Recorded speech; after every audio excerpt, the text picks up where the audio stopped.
Switchcraft is brought to you live 3 times a week on Tuesdays and Thursdays at 3 p.m. U.S. Eastern and on Saturday at whatever time I can get to it. Tune in live at twitch.tv/runjumpstomp.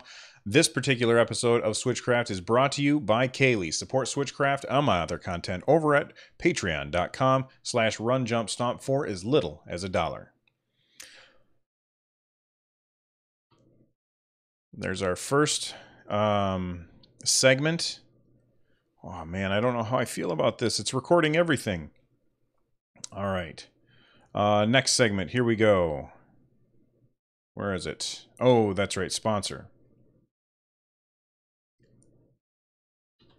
Episode 212 of Switchcraft is brought to you by Audible. Get a free book and directly support the show by checking out Audible. They have thousands of books from every genre. You're definitely going to find something you like. If you want to get a free book, just head on over to runjumpstomp.com/audible. If you decide to cancel, you keep your book forever. So make sure that you check it out. Again, the URL is runjumpstomp.com/audible. All right, we got that second part done. Now we can jump right into the show. Here we go. And let's begin. Well, it looks like Nintendo and Squaresoft, they're not called Squaresoft anymore, Square Enix, Nintendo and Square, they severely underestimated the sales that Octopath was going to have. And because of this, retailers are predicting a 1 to 2 month wait, which is really not good. However, you know, there's still hope. You can still get a copy. You just have to buy a digital copy, or you can wait. Now, I wrote a little article about this, which you can find over at runjumpstomp.com. Let's go ahead and take a look. So the source of this is a tweet that I found from Octopath PR, or at Octopath_PR. And I translated, or I didn't translate, but I had the internet translate it for me, and they said, "We are sorry that some of the shops are out of stock in the 3 holidays." I'm not sure what that means. You can also consider the downloadable version and the download card on sale at Lawson. There's definitely going to be some people out there who say, look, Nintendo and Square are doing this on purpose to drive up demand. Every time that there's a shortage of anything and it has anything to do with Nintendo, people always cry conspiracy. They always say Nintendo's doing this on purpose in order to drive up demand of their product, or to artificially inflate demand of their product. You know, pitchforks and torches, the whole works. But I don't really think that that's something that they would do. They want to sell more of these, and somebody who goes into a store wanting to buy a physical copy of Octopath and walk away without getting one, they're just going to be sad. You know, that doesn't make for a happy customer. So it's not like Nintendo and Square did this on purpose, even though I know that there's a lot of people out there who think that they do. Other people are going to say things like they're trying to force us to buy digital so that we can't trade it in. And I get it. It's very interesting. It's far more interesting than what is probably the truth. JRPGs have not been extremely popular as of late. And Nintendo and Square probably looked at that and they said, look, this is a game of a genre that is not super popular. So we don't need to order so many of them, because then they're just sitting on the shelves, and that's money that they have thrown away. If there are copies of these sitting on shelves, then Nintendo and Square have thrown money out the door, and that's money they're not going to get back. It's funny, my daughter was talking to somebody, the person that we get the Christmas trees every year. We go to this one place and we get a fresh Christmas tree, and the guy said something very interesting. He said, my ultimate goal every year at the end of the Christmas season is to have 1 tree left. That means that I got exactly the number of trees that I needed, because that means I sold every single tree and every person had a choice. So 1 tree left is exactly what they were talking about. And I thought, you know, that makes a lot of sense.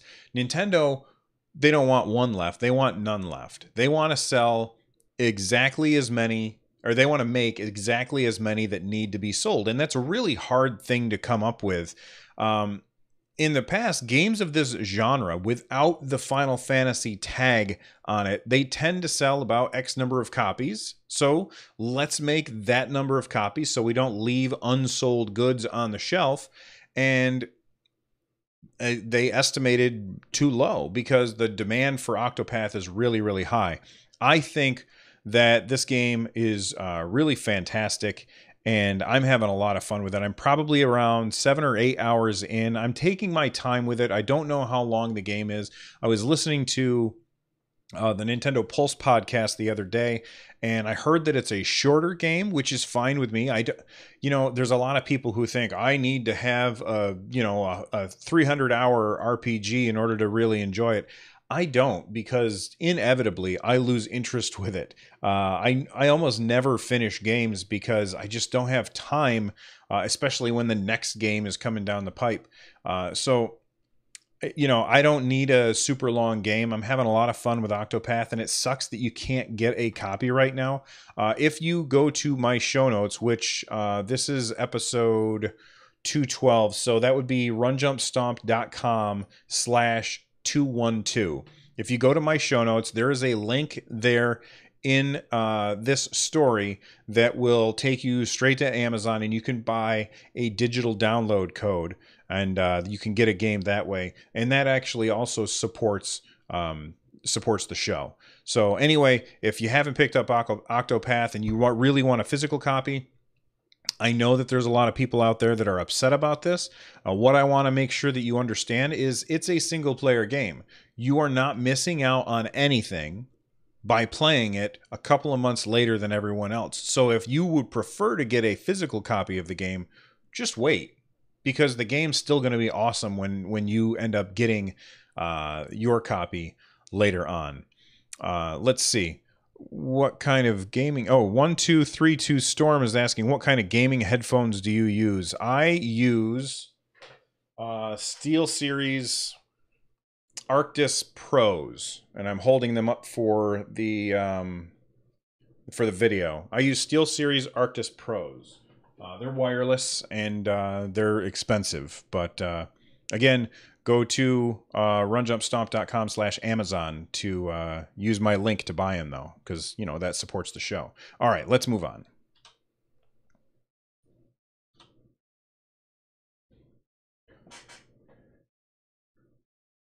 All right, let's go to the next story.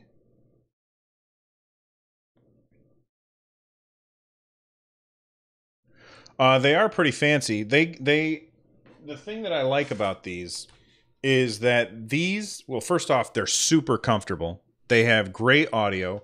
I can control the volume right there on the where is it? On the back with that knob. And then right here is the mic mute. Now, I don't use the microphone that's built in. Like, it has a built-in microphone. I don't use this. But the reason that I really like this is because it has a cool feature called Side Talk, where this microphone picks up my voice and then retransmits it to myself. So even though I've got my headphones on and like I can't really hear anything, but when I hit that button, oh, I can hear everything that's happening around me, and so I don't sound super muffled. Approximate cost for these 1232 S-Town, I don't know. I'm gonna say around 300. I had a whole bunch of Amazon gift cards that I used to get these. Let's see, and then this is a 3D printed microphone or headphone stand that a buddy of mine made for me, so I just set them right on there all the time. Very, very, very, very good headphones. They also connect to my computer and my phone at the same time, so that like if I'm playing a game and I get a phone call, I can answer it with my headphones on, which is pretty nice. All right, now that we've got all of that stuff out of the way, it looks like Discord is down, so it's very distracting to see it constantly trying to connect, so I'm going to go ahead and shut that off. How does it connect? Well, it's got... I don't know. It's there's a little thing down. I can't show it to you. Maybe I can take a picture. So it's got one of these right there, and then I'll hold the picture up. That's not the picture that I want. All right, so right there, that's sitting on my desk, right? Okay. And that little box is connected via USB to my PC, and the headphones connect wirelessly to that, so there's no lag. Let's see, what else? And then these connect to the phone through Bluetooth, and then this is really cool. They've got rechangeable batteries. So that thing down there that I just showed you a picture of, it's also the charger for the batteries, and it comes with 2 batteries. So anytime that these run out, I just pop the battery out, grab a battery out of that, pop it in there, and then the other thing starts to charge the battery. Do the headphones work with the Switch as well? They have a... I haven't tried it, but they have like a little headphone jack on them, so that I suppose you can plug anything in to them and have it work. I suppose I could try that. I don't know if I have the cord for it handy. Here we go. So here's my cord for it. Oh, okay. It comes with this cord, which is a weird USB cord on one side, and then that on the other. So if I put them on, and then, by the way, invest in Velcro. Little tiny strips of Velcro are amazing for cable management. So I'm just going to plug this in here, and we'll test it out.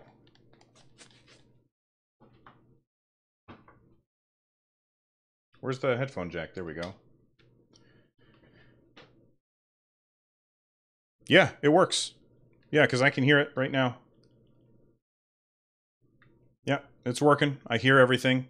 The volume doesn't work when you're connected like this, but then you can just change the volume on the Switch itself. So it works just like that. I don't know if the headphone or like the microphone would work. So like if I was playing Fortnite, because Fortnite has built-in voice. And yes, you are right. The podcast has run off the rails and into the trailer park. That is a very good observation, TF Wagner. But, you know, I just want to be able to answer people's questions. So, take that off of there.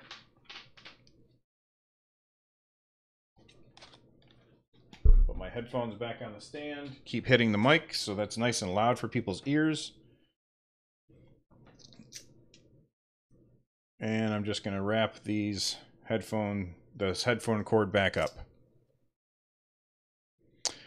Jay Hartley, my wireless PlayStation Gold Seed headphones work on the Switch, at least for sound. Haven't tested voice. Well, there you go. All right, so that was a long rabbit hole, but that's okay. I didn't record. Well, I mean, that's recorded, but I'll cut that out easily enough. All right.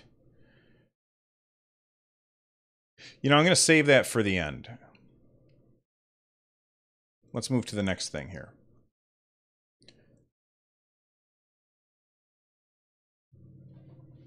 You know, S-Town, I have no idea. I can't help you there, man.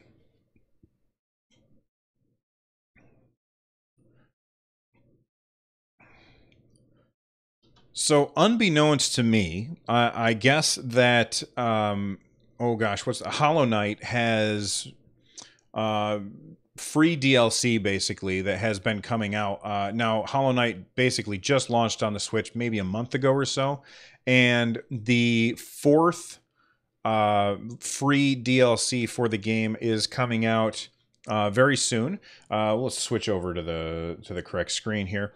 It says here, Gods and Glory release date announced. There's also a new album and new vinyl and big plush things as well. So let's focus on the video game, though, because that's what this show is all about. Hollow Knight, Gods and Glory. It says, we're leading with a big one. Our dates are locked in. Hollow Knight's 4th free content pack, Gods and Glory, will be arriving for all players on August 23rd.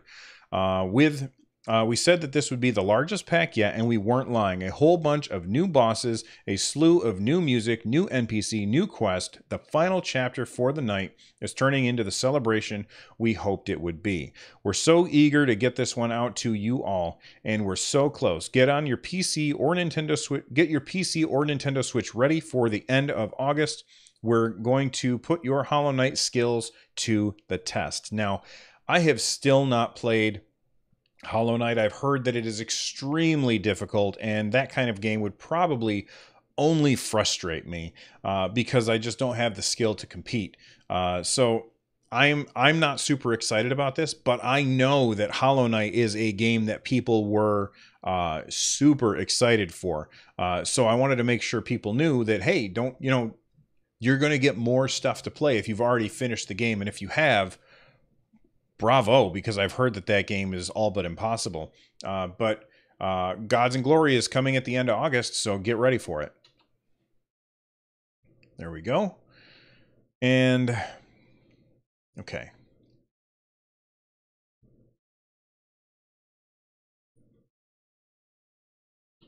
And that seems to be about all there is for the news. And, that would be a really short show. So I decided that I would spend a little bit of time talking about what I have been playing on the Nintendo Switch. So let's start with Fortnite. Oh my God, I've been playing Fortnite so much. I ended up buying the Battle Pass. I was playing with some listeners, and we had gotten into a group. And it was 2 listeners, and then one of them, they had their kid with us, and so we were a full group of 4, and we were playing squads, obviously. And at the very end, the 6-year-old is the one that got us our victory royale. It was really, really fun. And right after that happened, I said to the team, I was like, "All right, guys, that's it for me. I gotta go." But the very next day, I turned around and I ended up buying the Battle Pass because I just felt like Epic Games has given me a lot of fun with that game, and I wanted to make sure that it's not like they're hurting for cash or anything. They are making ridiculous amounts of money with Fortnite, but I wanted to be part of that. I wanted to say thank you, so I ended up getting the Battle Pass. And the thing about the Battle Pass that I really enjoy is the little challenges. I don't really care about the cosmetics. I mean, they're cool, and as I earn them, I'll obviously use them. But the real fun stuff is the challenges. Like, I had to go out and find like 7 lightning bolts, and I thought, I saw my son doing that, and I was like, okay, that's fine. But then when I started doing it, I was like, oh, this is really fun. I get why he's enjoying this so much. So I had to get 7 lightning bolts, or I had to go to Tomato Town and get 3 kills in Tomato Town. And it kind of it adds an extra layer of I've got to get this done to the game, and I just have had a lot of fun with it. And I've already gotten the first week's challenges done, and I'm looking forward to the second week's challenges and finding out what they are. And I don't care about the rewards for doing them. I just like doing the challenges. I think that they're really fun. So Fortnite has grabbed right a hold of me, and I did get my first solo victory royale, which you probably saw if you follow me on Twitter. You probably saw me tweet that out. I've been doing a lot of capturing kills or something. Like, so if I get a cool kill or maybe double kill, like really close to each other, I usually capture that, and then I've been tweeting them out. So if you don't already follow me on Twitter, you should. It's at Run Jump Stomp on Twitter, and it's been a lot of fun playing that game. And Kirby Geek says, very nice on that solo win, RJS. I still feel a little dirty about the solo win because it was the other 2 people who were left got caught in the storm, and I didn't get one with a kill. So I'm still really hoping to get a solo win with a kill, but it's still a lot of fun. Kodiak Moonwolf is trying to post a link, and he can't, and that doesn't make any sense because he is a mod. So I'm not sure why that is. But anyway, let's go ahead and talk about what else I've been playing. So another game that I did a first look of, and for the rest of these, They're all first look videos, which you can find the video over at youtube.com/runjumpstomp. I'm not going to tell you about each video, but the other games that I've tried out recently is Hand of Fate 2. Hand of Fate, which is really strange. Like, I thought it was just a card game, but it's almost like an adventure game where you are telling the story by choosing cards. Like, for instance, in the very beginning of the game, my character, for some reason, is looking for an amulet, and the thieves who have the amulet are like, I can see them, I'm close to them, and I have to make a decision. Do I sneak up on them, or do I kind of hang back and see what happens? And I chose to sneak up on them because I wanted to be able to eavesdrop and hear exactly what's going on. And so the dealer, who kind of looks like a half man, half zombie kind of thing, he puts down 4 cards. And one of those cards is a failure, and 3 of those cards is a success. And I assume that if I had hit the failure, that they would have seen me and probably combat would have started.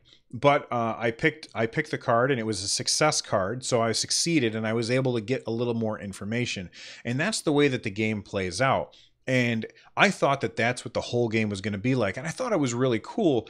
But then I got into combat, and combat works almost like the Batman Arkham City games, where you're fighting against a bunch of dudes, and they'll come up with a prompt that pops up over their head, basically saying, hit this button or get out of the way to try and avoid getting hit. And it was really enjoyable, and I found Hand of Fate to be really neat. It's got some RPG elements where you are getting equipment, and I was going up against a bunch of thieves who, the game tells you, you don't want to use heavy weapons against the thieves because they're too quick, so you want to use light weapons. So I ended up switching away from my axe and using a sword and board instead, or a sword and shield for those of you that don't play a lot of that kind of game. So I had the sword and shield instead, so I could block or I can dodge. And it was a lot of fun, and I'm looking forward to playing more of that game. But it was really surprising when the combat started, because I was like, oh, what is this? This is really, really strange. Another game that I have been playing is Red Hot Ricochet. I just finished my review for Red Hot Ricochet. I posted it. This is a top-down shooting game, very reminiscent of Atari's Combat. Now, if you are an old man like me, you probably played a lot of Combat. Combat was this cartridge. Actually, let me look behind me. Do I have a copy of it?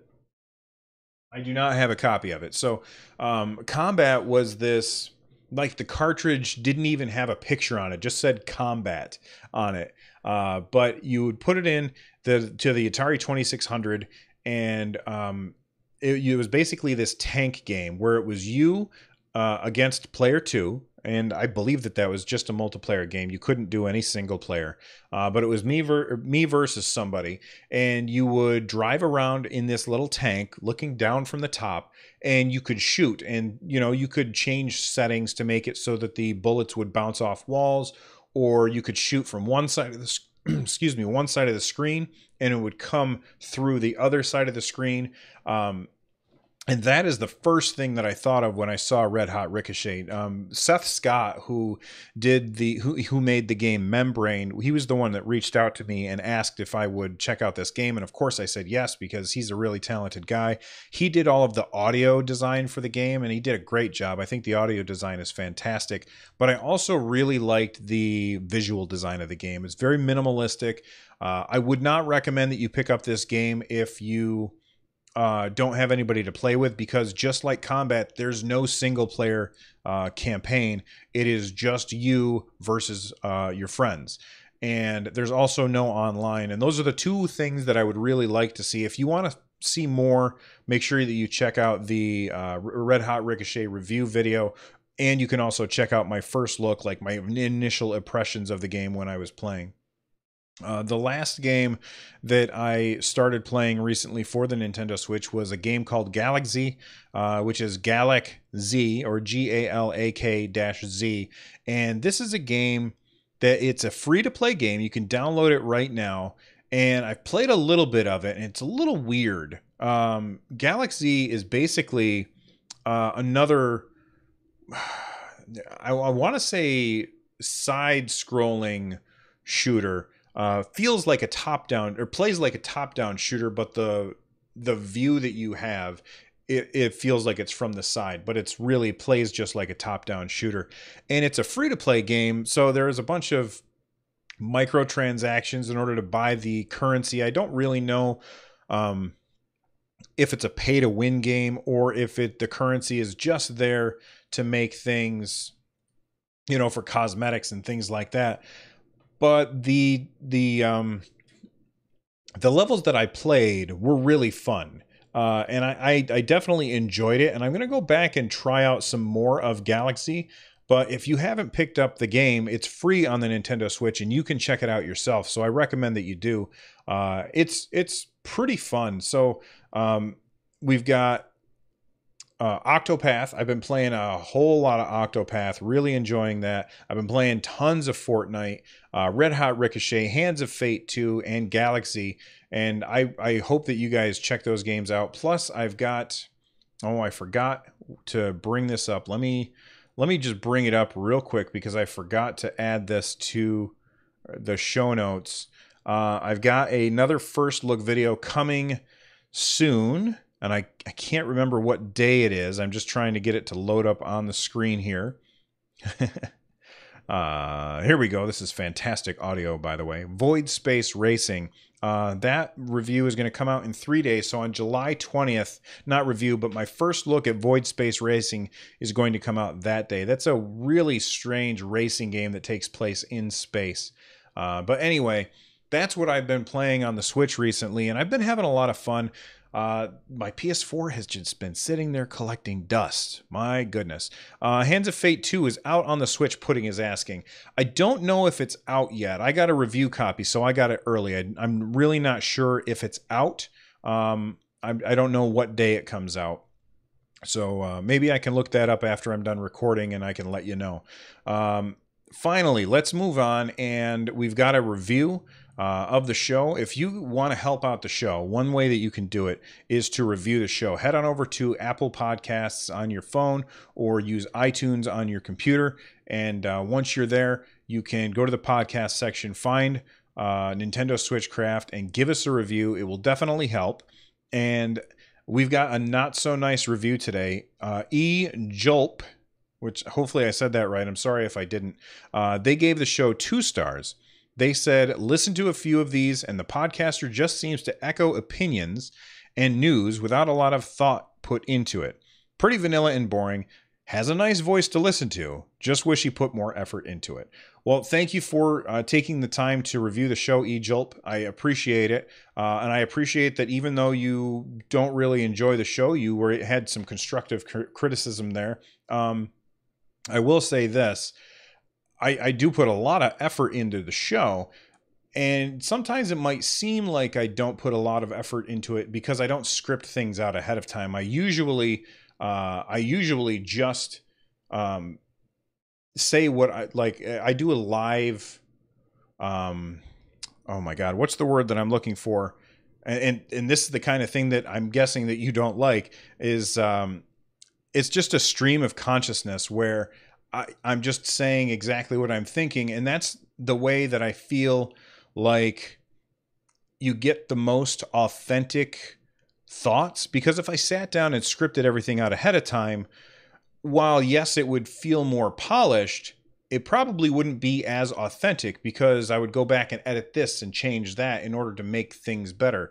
And while that might not be what you're looking for, I think that most people who listen to the show, that they like that it's kind of authentic. Now, what I will do is if you don't like my show and you're looking for something that's a little more where they do a lot of prep work, I would say that you should check out Nintendo Voice Chat. That's a show that I really enjoy listening to. I don't hit every single episode, but I try and hit as many as I can. That's IGN's podcast. And, you know, I'm not a big fan of IGN, but I really like Nintendo Voice Chat, although I do miss Jose Otero on there. I would also recommend that you check out another show that I really like is This Nintendo Life. That is by Lord NBZ and Ballyman. They have, it's a bi-weekly show, and they talk about news and what they've been playing and stuff like that. So I would recommend you check out those if you don't like this one. But anyway, thank you very much for the review. I appreciate it. Now, what we probably forgot to mention is something very important. Is at the beginning of the show, if those of you watching live or those of you watching on YouTube, you have no idea what I'm talking about, but you just heard some new music. What is this craziness? I was scrolling through Reddit, and I saw this link, and I watched it, and I was like, wow, that song's really cool. And somebody had done a their own version of the Me channel theme, and it sounded really good. And I thought, you know what, I'm going to try it out. And you know, I might go back to the old music. I might just do this once in a while. I might bounce back and forth between them. But this is from Box Monkey Studios. And you can, if you like the music that you heard at the beginning of the show, that's Box Monkey Studios. You can go to youtube.com/Box Monkey Studios, Instagram.com/Box Monkey Studios, and Twitter.com/ you guessed it, Box Monkey Studios.